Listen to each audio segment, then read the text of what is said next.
근데 평소에 많이 말씀하시는 게 네. 주식 투자를 또 주식 공부를 네. 열심히 안 해도 된다라고 말씀을 하세요. 아, 예, 예. 열심히 해야 되는 건 아닙니까? 열심히 안 해도 된다. 어떤 의미예요? 아, 이게 열심히 지금 잠깐만 3시 반 됐는데 알림 울린 거 보니까 장 마감에 맞춰놓으신 거 아닙니까? 이게 물 마시라는 알람인데 죄송해요 제가 이게 물 마신 시간이 정해져 있어요? 네 물을 워낙에 안 마셔서 시간 정해놓고 마셔. 와 대박. 아니 안 그래도 저희 옆에 이제 물이 있는데 네, 지금 마셔야겠네. 보통 이렇게 대담하고 방송하면은 입이 많이 타거든요. 저는 물을 이만큼 거의 한 통을 다 마시는데 녹화 하나 하면서 네. 물을 거의 안 드시는 스타일. 아니요 좀 더 챙겨 먹으려고 하고 있어요. 왜냐면 그걸 알람을 맞춰놔요? 이게 얼마 전에 여기 출연하셨던 아놀드 홍 네네네네. 형님 덕분에 제가 올해 들어서 건강에 엄청 심취하게 됐거든요. 건강 관리에. 근데 이제 아놀드 홍 형님이 얘기하는 어떤 그 생활 수칙 중에서 하루에 물 2리터 먹기 네네네. 때문에요. 그래서 그걸 지키려고 하다 보니까 이제 이런 식으로 알람 맞춰. 지금 거의 한 10ml 들으신 거 10ml 드셨는데. 긴장되니까 이 물도 안 들어가네요. 물 많이 먹어야 됩니다. 저는 네. 물을 하도 많이 먹어가지고 화장실도 다 주고. 아 핸드폰 케이스 직접 만드신 거예요? 아 이것도 이제 제가 이거 이거 디자인을 하신 거예요? 네네네. 역시 디자이너 출신답게 이거 어느 카메라에 되나? 이런. 이거 좀 있어 보이는데요? 그러니까 슈퍼개미가 되려는 개미. 네. 어디 좀 하나 더 없습니까? 만들어 드릴까요? 아니 이게 주문 제작이에요? 네, 커스텀이에요. 커스텀. 네, 그냥 제 로고 파일 보내면은 거기서 하나 만들어요. 아 그런 식으로. 네. 우리 와이스트리트 채널 이거 아이덴티티도 하나. 어떻게 디자인 알바 하나 주시면. 저희가 생각해 보겠습니다, 진짜로. 네. 아니 근데 그러면 기업 분석이라든지 네. 이런 것도 열심히 안 하세요? 어떤 개념이에요, 좀 더? 이게 예. 당연히 열심히 하면 초과 수익이 나는 건 맞아요. 예.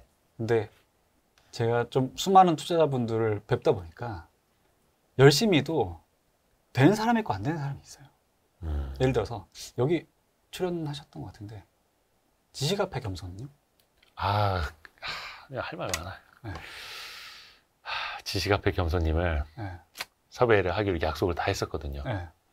본인이 이제 목표한 자산이 달성이 되면 그때 나가겠다. 아 정말요? 그분이 올해 수익률이 장난이 아니에요. 이미 이제 막 이 빌딩 살정 아무튼 그러니까 됐는데 안 나오겠대. 이제 안 나오셔도 되는구나. 그러니까 네. 그렇습니다. 여기까지. 네. 근데 그분을 개인적으로 아는 사이는 아닌데 네. 되게 우연한 기회에 그러니까 지식 앞에 겸손님의 지인이 제주도에 놀러 오셨다가 저를 만나면서 그러니까 이제 뮤추얼 지인이었죠. 그래서 우연히 소개를 해주신 거예요. 그 얼마 전에도 제주도 몇 번 왔다 갔다 했다 하더라고요. 작년 여름인가에 제주도에서 한번 뵀었어요. 근데 이제 그 투자 기간에 비해서 되게 실력이 좋다는 얘기는 이미 들어서 알고 있어서 되게 잘해요.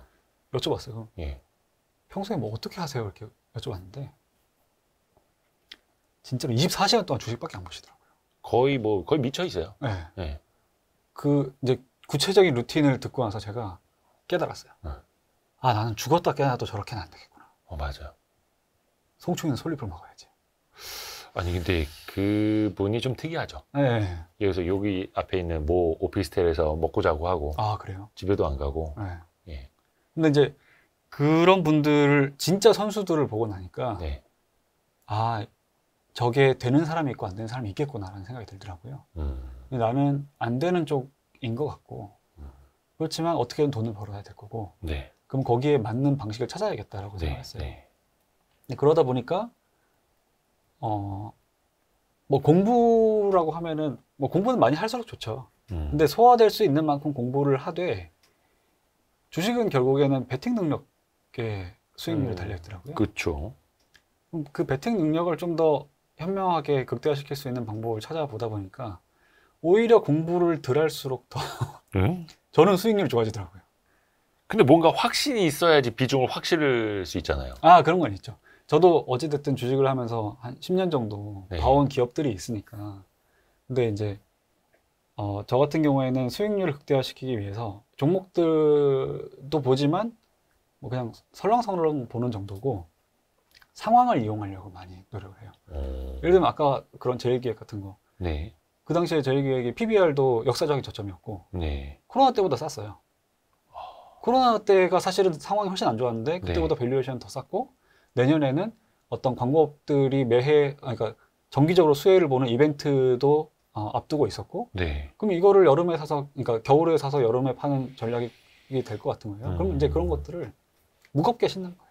그러니까 밀짚 모자를 겨울에 사는 전략으로. 네, 그거를 뭐 저는 이제 개인 투자자이기도 하지만은 좀 집중 투자를 하는 스타일인데 그런 것들이 있으면은 좀 많이 실어도 괜찮아요. 뭐 중간중간에 수익률이 슬로우해질 수는 있겠지만 내가 원하는 캐시인은 제때 될 거니까. 이제 좀 그런 식으로 했고 또 작년 같은 경우에는 작년에 제가 그거를 더 몸으로 느끼고 좀 체화시켰던 한 해였는데 총 8종목을 신규 매수를 했었거든요, 작년에. 작년에요? 네. 네. 근데 한 개 빼고 다 수익이 났어요. 그래서 제가 그런 적중률이 나타났던 적이 한 번도 없었어요.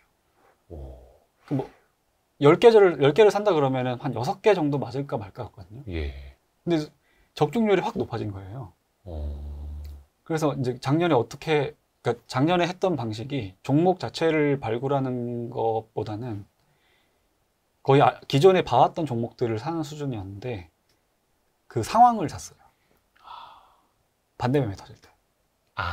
막 시장 급락하고 네. 막 다 곡소리 날 때. 네. 그런 좀 작년에 그런 유의미한 기회가 워낙에 하락장이었어가지고 많이 2022년은 정말로 힘든 시장이었는데. 네. 21년도 마찬가지였고. 근데 그때 제가 1월 달에 한 번 사고 5월 달에 한 번 사고 6월 달에 한 번 사고 9월 달에 한 번 사고 11월에 한 번 샀었거든요. 그거를 기억하실 정도면 평소에 매매를 많이 안 하신다는. 그쵸, 그때만 그쵸. 샀어요. 대부분 이제 하루에 매매 몇 번 했는지 기억을 못 하시는데. 네. 그래서 그때 그런 걸 깨달은 거예요. 내가 엄청 똑똑할 필요 없구나. 상황을 이용하자. 네, 상황을 이용하면 되는구나라는 거를 처음 배웠어요. 막 반대 매매 터지고 막 네. 곡소리 나고 급락하고 다들 도망갈 때. 네. 그래서 이제 양쪽 팔뚝에 찰리 먼거와 워런 버핏은 어떻게 생각하고 어떻게 말했을까? 네. 뭐 물론 그분들이 한국 시장에서 반대 매매를 이용하자 뭐 이런 생각은 안 하셨겠지만은 어찌됐든 이제 그분들의 어떤 철학을 제 나름대로 재해석을 한 거죠. 그러면 평소에 뭔가 좀 현금을 좀 갖고 있어야 되잖아요. 그냥 있는 돈으로 샀죠. 네. 그리고 뭐 중요한 때는 조금 빌리기도 하고. 네. 네. 혹시 레버리지도 좀. 네. 그러니까 주식담보로 그래서 조금 쓰기도 하고. 그래서 뭐 벌리면 갚고. 네. 그런 식으로 해서 상황을 이용하고 네. 대신에 싸게 사는 데 집중을 하시고. 네. 그래서 뭔가 좀 추세 추종이라든지 네. 52주 신고가 종목이라든지 이렇게는 그럼 접근을 하시는 적이 거의 없으신가요? 해봤는데 예.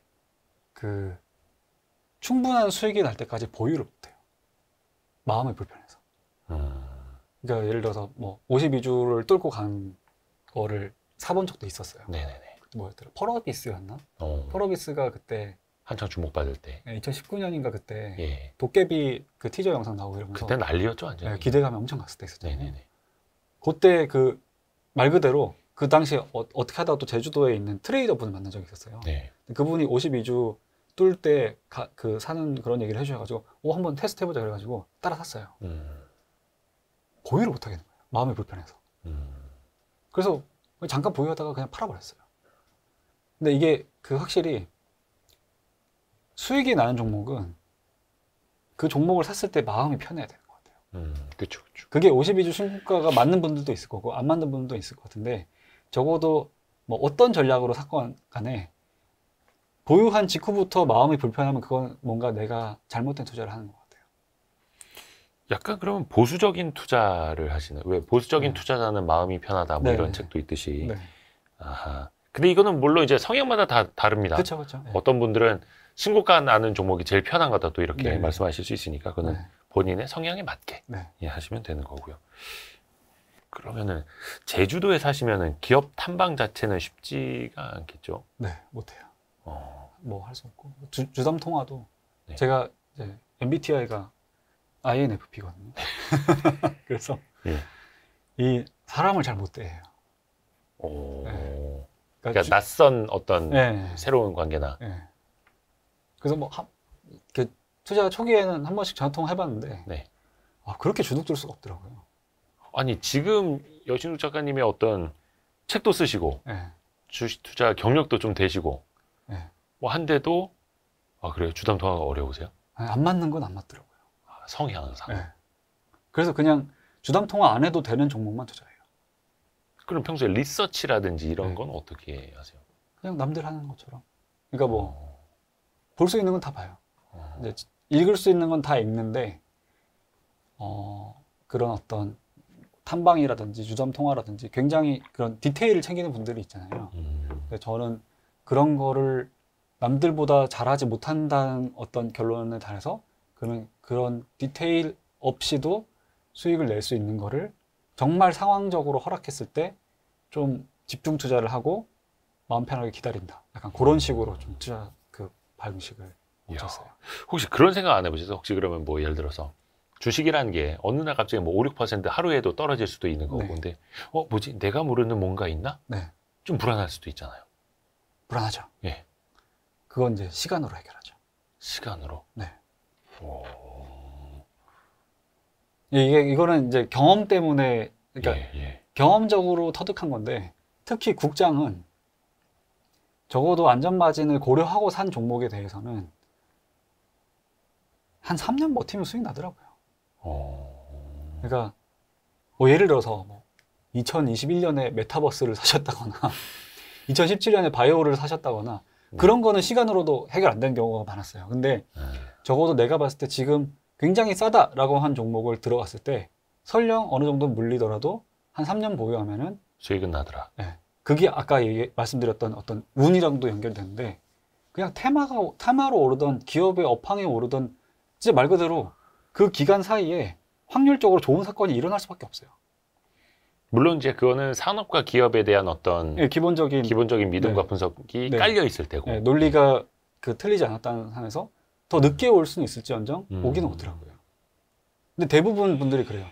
그렇게 해서 좀 장기적으로 비자발적인 장기 투자를 하고 나서 네. 내가 틀린 것 같아. 예. 뭔가 내가 잘못 생각한 게 있는 것 같아. 그리고 손절을 합니다. 그때부터 올라요. 근데 이게 그냥 단순히 운을 떠나서 그럴 수밖에 없는 게 대부분의 사람들의 어떤 심리적으로 견딜 수 있는 임계치가 있잖아요. 예. 근데 그 종목의 주가도 어떻게 보면 주가의 저점이 그런 어떤 군중의 임계치에 드러나는 경우가 있거든요. 그럼 결국에 그때 그 사람들이 팔고 나가면 수급적으로 오를 수밖에 없어요. 그러니까 이게 단순히 그냥 운이나 감으로만 되는 건 아닌 것 같고 그쵸. 어느 정도는 그 논리가 있는 거거든요. 근데 그렇게 봤을 때 우리나라에서 어지간한 종목은 3년 정도 보유하면은 수익이 나더라고요. 근데 3년 지나도 안 나면 그냥 팔았어요, 저는. 근데 그게 사실 그냥 저 혼자 생각한 게 아니라 실제로 뭐 조엘 그린블라트라든지 벤자민 그레이엄도 그런 얘기를 했었어요. 네. 어떤 저평가 가치주를 발굴했을 때 3년 정도 보유했는데도 성과가 드러나지 않는다면 기회비용이나 어떤 만에 하나 있을지 모를 나의 논리적 오류를 커버하기 위해서 매도를 할 수도 있다라고 얘기를 했었거든요. 근데 그 시간가치, 기회비용 네. 어떤 분들이 이제 한 3개월 정도 생각하시거든요. 네. 이거 3개월 물려있으면 답 없는데 막 이렇게. 근데 그게 시계열은 확실히 다르시네요. 네네. 3년. 네. 그러면 이게 이제 여신욱 작가님은 큰 투자 기회를 한 번씩 보고 뭐 자주 매매하는 게 아니라 한 방에 팡, 네. 팡 이렇게 기회를 잡으시는 건데 네. 그런 건 좀 어떤 형태로 눈에 띕니까? 이거는 큰 투자 기회다. 그러니까 예를 들어서 기대 수익률 자체가 높아야 되는 거잖아요. 네. 저는 기대 수익률은 아까도 말씀드렸지만은 제가 계산한 기대 수익률대로 가는 적이 거의 없더라고요. 그래서 그냥 하방이 확실히 막혀있는지는 일단 보고 상방이 그러니까 뭐 향후 최소 반년에서 2년 정도의 업황이 돌아올 가능성이 있는지를 보고 그다음에 기대 수익률은 그렇게 잡아요. 그냥 뭐 예를 들어서 쉽게 보면은 PBR 밴드로 봤을 때 네. 지금 저점인데 중단까지는 간다.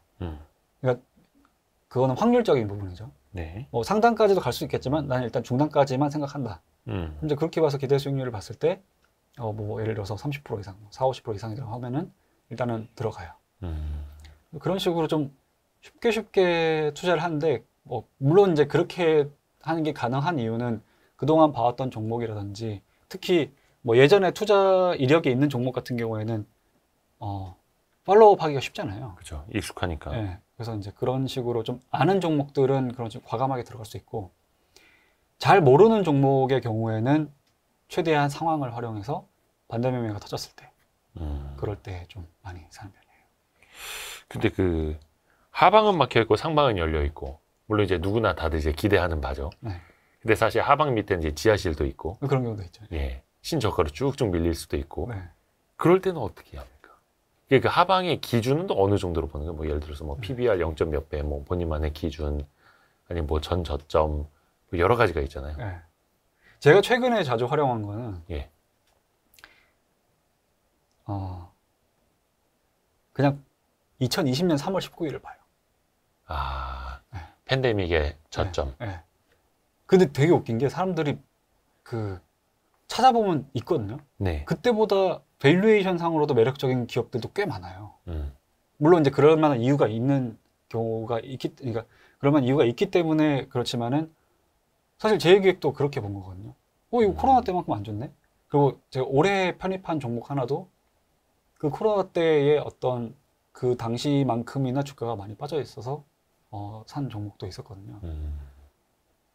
그 올해는 좀 그런 이유인 것 같아요. 아무래도 2차 전지라든지 AI 로봇 이런 쪽으로 그 좀 큰 테마를 형성한 주도주에 워낙에 수급이 많이 쏠려 있다 보니까 그런 빈집들이 꽤 있거든요. 사실 그런 거는 사서 틀릴 수도 있는데 틀려봤자 마이너스 한 7, 8% 이상 안 빠져요. 실제로도 그랬고, 그럼 이제 그런 식으로 샀는데 뭐 한 2, 3일 정도 더 빠지는 경우는 있어요. 그럼 뭐 한 마이너스 5%대 한 번 더 사요. 그때가 항상 끝이었거든요. 작년에도 그랬었어요. 반대 매매가 터질 때만 골라서 샀더니 거의 그때 샀던 종목 대부분이 일주일 안에 수익권으로 전환되고 다시 손실권으로 안 들어가더라고요. 어떤 그 팬데믹 당시 극단적인 공포에 내몰렸던 그 가격을 기억을 하면서 그걸 또 이제 상대적으로 이제 비교를 해보시는 거네요. 혹시 그 부동산 투자는 안 하십니까? 아까 그 부동산 경매를 사회 초년생 시절부터 좀 돈 주고 배웠다라고도 하셨는데. 부동산 얘기하면 좀 마음이 많이 아파서요. 좀 슬픈 얘기 나오나요? 네. 하지 말까요, 그럼 이거? 네? 딴 데서 말씀하신 것 같아서. 네. 아니 뭐 딴 데서 얘기한 적 없어요. 그러니까, 뭐 왜 본 것 같지? 왜냐하면 제 마음이 그러니까 저는 제 어떤 주식 투자의 성과가 떳떳한데 네.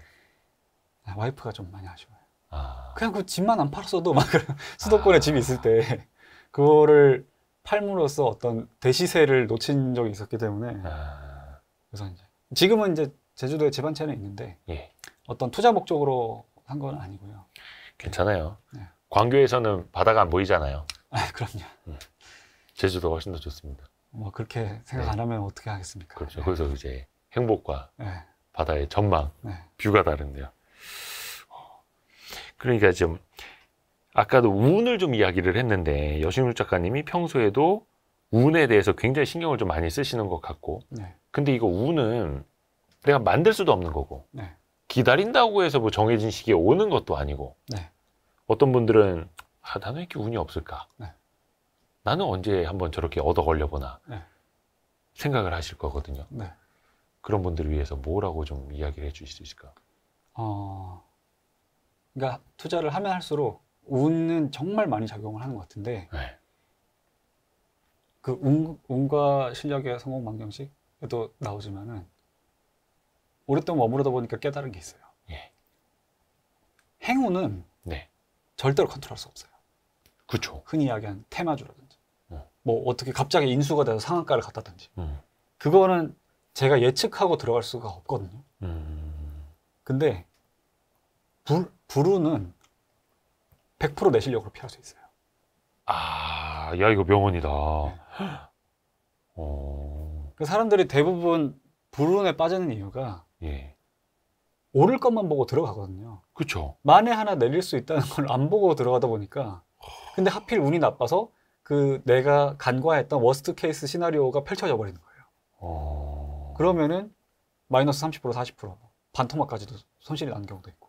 그래서 그런 것들을 피하려고 노력하다 보면은 그냥 뭐 운이 따라줬을 때 20, 30% 수익 날 게 7, 80% 수익 나는 경우도 있고.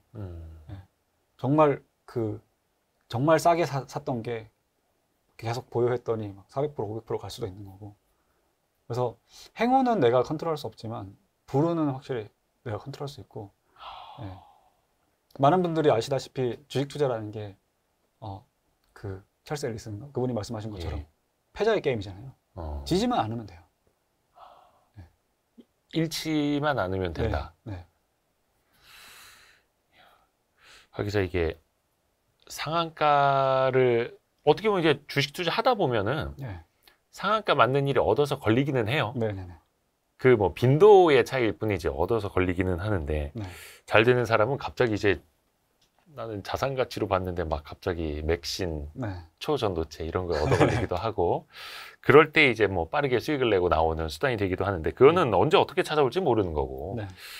근데 불운은 100% 내 실력으로 피할 수 있다. 이게 그겁니까? 그러면은 어디 뭐 쫓아다니거나 네. 비싸게 산다거나 네. 그런 실수를 하지 않으면 된다라는. 네. 네네네. 최대한 이제 그래서 제가 또 갖고 있는 개인적인 철칙 중에 하나가 52주 내에 100% 이상 오른 종목은 절대로 따라가지 않는다. 사실 그렇게 해서 놓친 종목도 정말 많거든요. 그렇죠. 그 100% 간 게 500% 가고 800% 네. 가고 뭐 하니까요. 네. 뭐 예를 들어서 올해 같은 경우에 특히 그게 드라마틱하게 그렇죠. 어떤 포모가 왔던 장사였는데 예.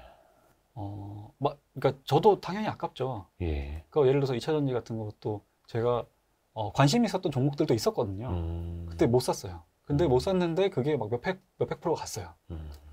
당연히 마음이 아프죠. 근데 제가 제 원칙을 깨고 그거를 추격 매수를 했다면은 설령 그걸로 수익을 냈다고 하더라도 다음 투자에서 또 원칙을 어기게 될 거고 그 원칙을 어기는 케이스가 늘어나면은 불운을 맞을 확률이 생기거든요. 이야, 이거네요, 진짜. 네.